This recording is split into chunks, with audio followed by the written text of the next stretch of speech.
के हुन्छ कि बिएमआर बढ्छ, बिएमआर इन्क्रिज भएपछि के हुन्छ कि इन्जाइम फङ्सन हुन्छ, जसले गर्दाखेरि many enzyme depend on vitamins, absorption of vitamins from the GIT को इन्जाइम्सहरू सबै एब्जर्ब हुन्छ। के हुन्छ कि जिआइटीबाट हाम्रो जिआइटीबाट धेरै इन्जाइमहरू एब्जर्ब हुन्छ। अब बिएमआर बढेपछि हाम्रो इन्जाइम पनि धेरै फङ्सन हुन्छ, जसले गर्दाखेरि हाम्रो धेरै भिटामिन पनि चाहियो, त्यही भएर एब्जर्प्सन अब द भिटामिन इन्क्रिज हुन्छ। कहाँबाट? जिआइटीबाट, T3 T4 को हेल्पले।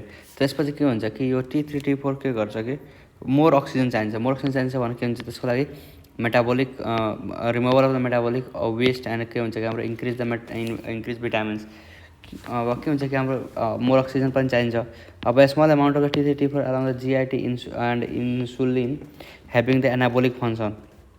So if there is a high amount of T4 T3, so it will be increase the metabolic of the body, which turn the require more fuel. So के हुन्छ कि this fuel come from the breakdown of the its protein and fat, thus the excessive weight loss. के हुन्छ कि अब T4 T3 भएपछि धेरै के हुन्छ, मेटाबोलिजम बढ्छ। धेरै मेटाबोलिजम भएपछि के हुन्छ कि हाम्रो धेरै फ्युल चाहिन्छ। धेरै फ्युल कहाँबाट आउँछ? धेरै फ्युल भनेको हाम्रो प्रोटिन फ्याटबाट आउँछ। अब धेरै प्रोटिन फ्याट कहाँबाट आउँछ त हाम्रो बडीको वेट लस हुन्छ।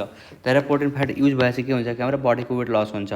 त्यसपछि हाइपरथाइरोइडिजममा पेसेन्ट के हुन्छ कि एक्सेसिभ एपेटाइट, उसले धेरै भोक लागेको हुन्छ किनभने एब्जर्प्सन धेरै भइरहेछ। त्यसपछि के हुन्छ कि मोर्टालिटी हाई हुन्छ, त्यसको मोर्टालिटी हाई हुन्छ। के हुन्छ? जिआईको मोर्टालिटी हाई हुन्छ, डायरिया गराउँछ। मोर्टालिटी हाई भएपछि के हुन्छ? डायरिया गराउँछ। त्यसपछि के हुन्छ? एब्जर्प्सन हाई हुन्छ। अब डायरिया भएपछि के हुन्छ? एब्जर्प्सन लेस भइहाल्छ। अनि के हुन्छ कि मेटाबोलाइज एन्ड आउट प्रोटिन के हुन्छ कि अब एब्जर्प्सन भएको छैन भने के हुन्छ कि मेटाबोलाइज के हुन्छ कि प्रोटिन एन्ड फ्याट हुन्छ, जसले गर्दाखेरि न्युट्रिएन्ट्स आर वेस्टेड हुन्छ। जसले जति खाएको हुन्छ नि त्यो सबै इन्टेक गरेको बाहिर डायरियाको थ्रु बाहिर गइहाल्छ।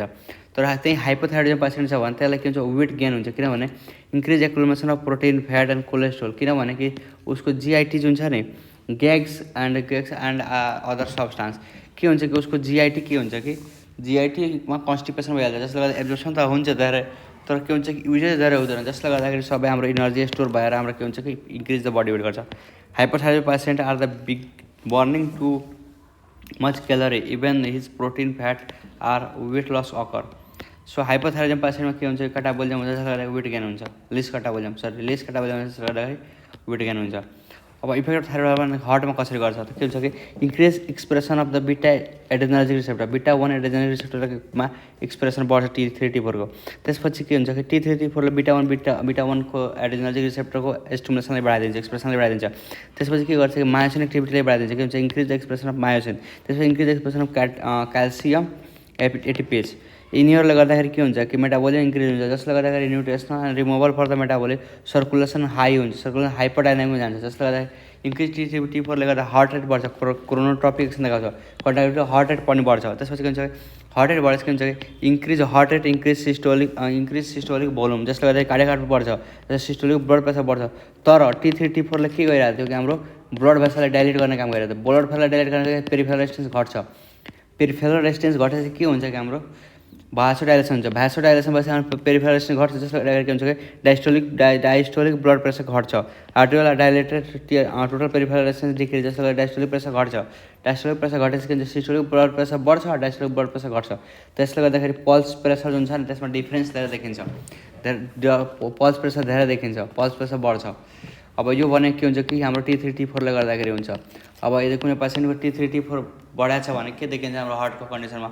त blood pressure, systolic blood pressure बढ्छ, डायस्टोलिक ब्लड प्रेसर घटेको छ, अनि जसले गर्दाखेरि पल्स प्रेसर पनि डिफ्रेन्स धेरै देखिन्छ।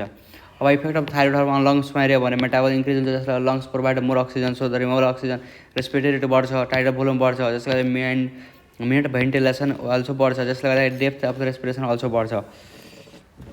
अनि effect of thyroid hormone on the जिआइटीमा हेऱ्यो भने जिआइटीमा T3 T4 डायरिया गराउँछ अनि इन्क्रिज द इन्टेस्टाइनल मोर्टालिटी बढाउँछ। Effect thyroid hormone on the सिएनएसमा हेऱ्यो भने के हुन्छ? T4 T3 does not directly affect the CNS, but के हुन्छ? बिएमआर बढाउँछ। बिएमआर बढेपछि के हुन्छ कि अब expression of the adrenergic receptor in the सिएनएसमा बढ्छ, जसले T4 T3 जुन छ नि सिएनएस विल मोर, जसले फङ्सनल मोर हुन्छ। हाइपरथाइरोइडिजम हुन्छ, हाइपरथाइरोइडिजम सिएनएस के हुन्छ? CNS become more alert and so the person can not sleep. This is due to the increase synaptic activity which lead to the insomnia. ग्वाइटरमा के हुन्छ? Goitre भनेको means the enlarge thyroid gland हुन्छ, जसले goitre only tail about the enlargement of the thyroid gland, it does not tells about the function of the thyroid gland. ग्वाइटरमा के हुन्छ कि इन्लार्जमेन्ट हुन्छ, फङ्सनल बढ्छ कि घट्दैन त्यो फिक्स हुँदैन। ग्वाइटर मेबी हाइपरथाइरोइडिजम, युरोथाइरोइडिजम अनि हाइपरथाइरोइडिजम पनि हुनसक्छ। Effect thyroid on the other hormones T3 T4 more and then some other hormone also increase T3 insulin बढ्छ। इन्सुलिन बढेपछि के हुन्छ हाम्रो T3 T4 are more excessively lead to the catabolism. त्यसपछि के छ effect of T3 T4 on the reproductive system हेऱ्यो भने के हुन्छ, यो चाहिँ हामी डिस्कस गरौँ पछिको भिडियोहरूमा अदर फङ्सन्स। त्यसपछि प्याथोलोजिकल कन्डिसन पनि डिस्कस गरौँला।